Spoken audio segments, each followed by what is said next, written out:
The Nigerian Association of Chambers of Commerce, Industry, Mines and Agriculture, NASIMA, and the Organized Private Sector of Nigeria have expressed concern over the World Bank's projection that Nigeria's poverty rate could soar to 56% by 2027, calling for urgent, decisive and coordinated action to reverse the trend. According to the World Bank, 104 million Nigerians, about 47% of the population, were living below the poverty line in 2023. That's up from 40% in 2018. The report cited sluggish economic growth, high inflation, and rising rural-urban disparities as key drivers of the trend. Particularly affected are rural communities where poverty levels have jumped from 67 million to 84 million people, while urban areas saw an increase from 13 million to 20 million. In its latest report, the World Bank predicted that poverty will continue to rise in the coming years, potentially reaching 56% by 2027. Well, joining us on the show to discuss ways to halt and reverse the projected rise in poverty is Dele, president of the Nigerian Association of Chambers of Commerce, Industry, Mines and Agriculture, NASIMA. Good morning, sir, and welcome to the program. Good morning. All right, well, let's get straight into it. You shared your 13-point plan for an economic stimulus package as a response to the findings of the IMF and World Bank predictions. Can you just give us a summary of some of those proposals that you're putting forward as solutions to avert this projection of an increased poverty rate in Nigeria? Well, first, thank you for the opportunity. I want to start first by saying that the government in the last 2 years has made various bold moves to improve the environment. But however, despite the increase, because when they took over, it was almost above 90%, the revenue ratio to interest rates they were paying. But now they've been able to move it to about 62%. That in itself is a serious enhancement and a credence to the policies they are implementing. But however, while we are moving very well, we've had a budget surplus of $6.8 billion. The poverty index has been growing. So which means the real people, the real Nigerians are not getting any benefit. And with the current projection, it's really alarming. And there's something in that report that said the government needs to urgently. It's not just a matter of this thing. What it means is, since they've been doing it alone by themselves, it did not work. They need to work with the private sector and stay as regulator, provide an enabling environment for businesses to thrive. If they do that, and they can sit back and collect their taxes from our profits. But what they've tried to do is to try to do it themselves. It's analogous to a situation in the hospital. No matter how good you are as a doctor, you must listen to the patient.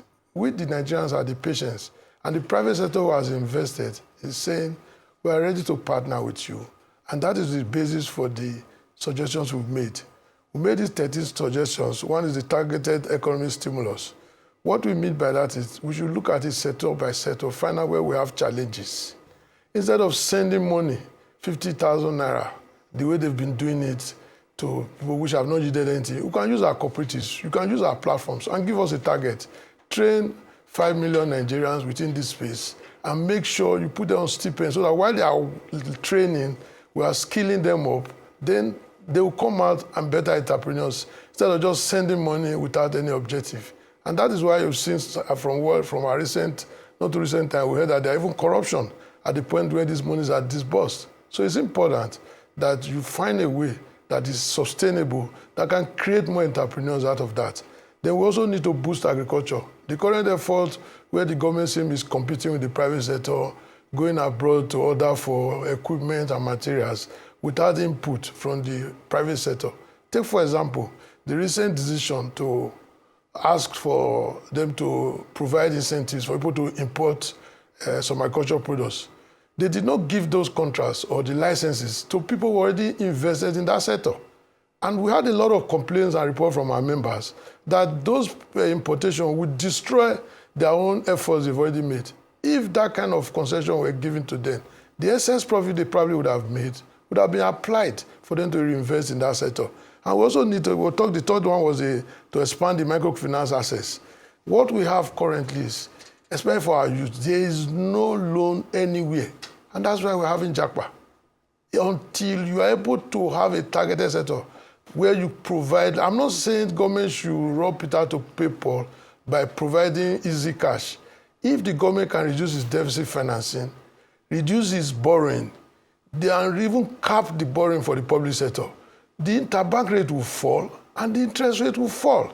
And the central bank supporting that, you will see that we have a different ecosystem where everyone can access loan.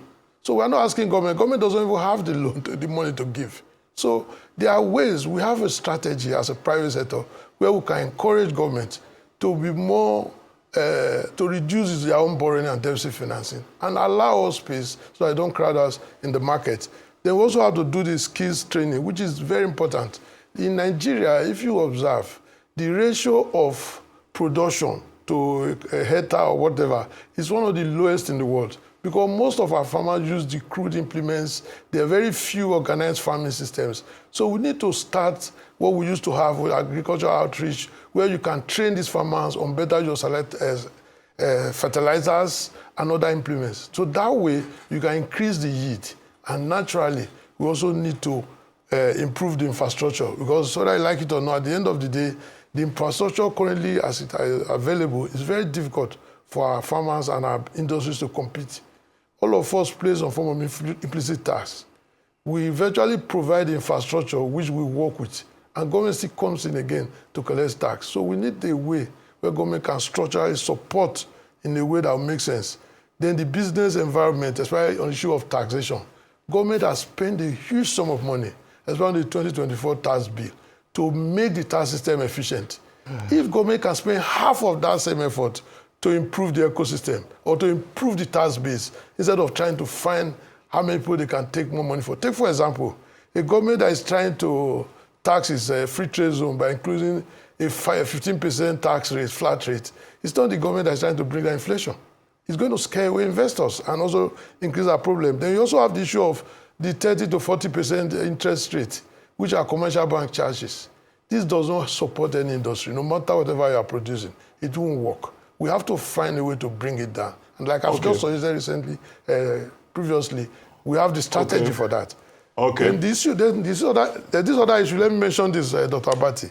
The issue of unnecessary fines, like the federal FCCPC just fined $220 million on Meta.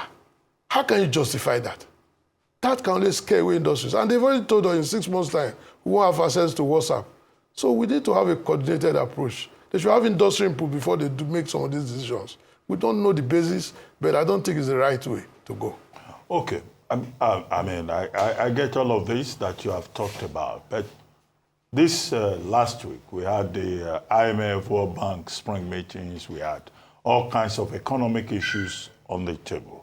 But the bigger issue is about trade tensions, Trump's tariffs, the trade tensions in the world. And although the IMF chief, Georgieva, says African countries may not be directly impacted, but our non-oil exports will be impacted. Now, what is Nasima saying to the Nigerian government about how to navigate and manage these headwinds? Because we live in the midst of uncertainties. Well, first of all, I must congratulate the government when on January 17, 2025, Nigeria's partnership with the BRICS movement was announced in Brazil by the Brazilian president. Like you've observed, there's a huge global shift. America is going down, and you can see there are new forces coming up. America's current dominance of maintaining the payment system and also that the SWIFT system based in Belgium, or also the world currency player, is continuing receding.